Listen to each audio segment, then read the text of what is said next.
Aloha, everyone, and welcome back. I'm Steve Murray, and this is the worst program on the internet, sports. Jim Harbaugh arrived in Ann Arbor a celebrity, a winner at every stop. He was brought in to course correct for a football team that had largely lost its way. Jim Harbaugh did accomplish a lot of good things, but he does leave with a very complex legacy.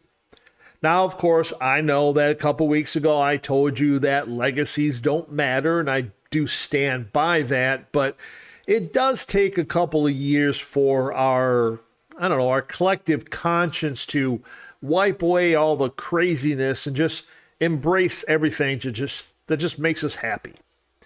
Michigan did struggle for the first 6 years of Harbaugh's tenure.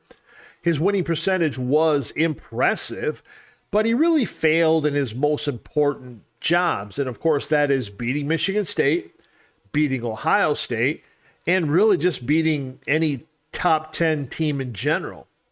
Now, of course, all that ended in 2021 when he did finally beat Ohio State and then reclaim the Big Ten championship. That would be followed by two more conference titles and, of course, a national championship, the school's first since 1997. But as successful as he was, it seems like there was always something else to worry about. Whether it was players and assistant coaches having trouble with the law, whether it was his annual courtship with the NFL, or, of course, the alleged sign stealing campaign involving a former low-level staff member, it seems that just enjoying college football just for the pleasure of the games itself just wasn't possible. And of course, how we remember what we think about Harbaugh largely just depends on where our loyalties are. I heard one program ask its listeners if Harbaugh in fact left the football team or the Michigan program in worse shape than when he got it. Another program, this one featuring two former University of Michigan players, made the statement that the university, looking at just pure business, decided it didn't want to do enough to retain the popular and successful coach. Who's right? Well, first of all, let me say this. I'm not an insider. I just have an opinion. Don't believe me? Stop on by. I'll show you the whole stack of rejection letters I've received from the university over the last, 16 to 20 months.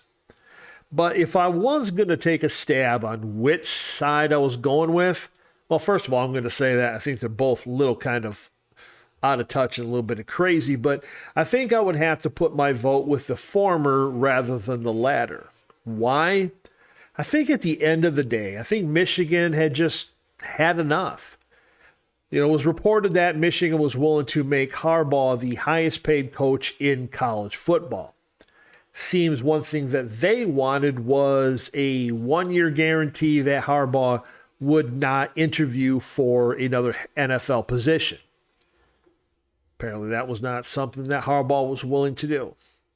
Look, Harbaugh was always going to go back to the NFL, and with the NCAA investigation still ongoing, it's probably best that both sides kind of went their separate ways.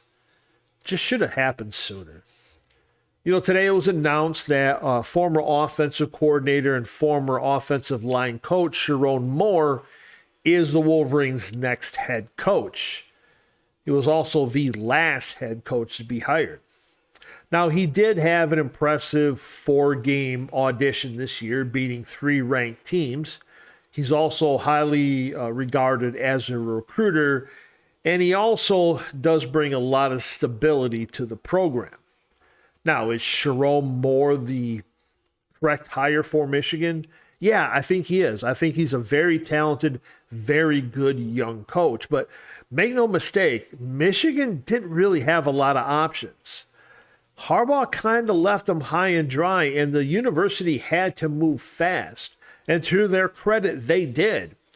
Now, of course, Sharon Moore is going to have to build his staff and also replenish a very talented roster that lost just a ton of senior leadership from their championship team.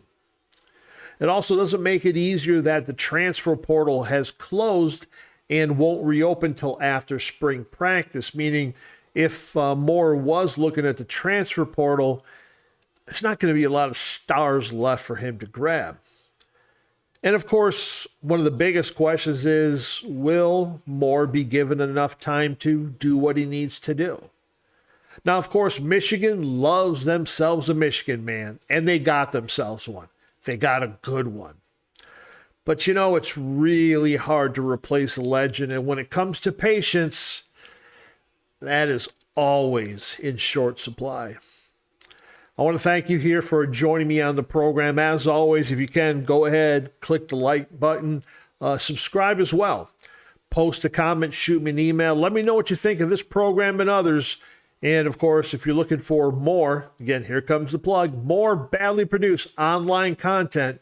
Don't forget about the other show, Worst Program on the Internet, The Blues, which I actually just uploaded a new program a couple days ago. So once again, I'm Steve Murray. Thank you for joining me. And of course, we'll see you next time, my friends. Take care.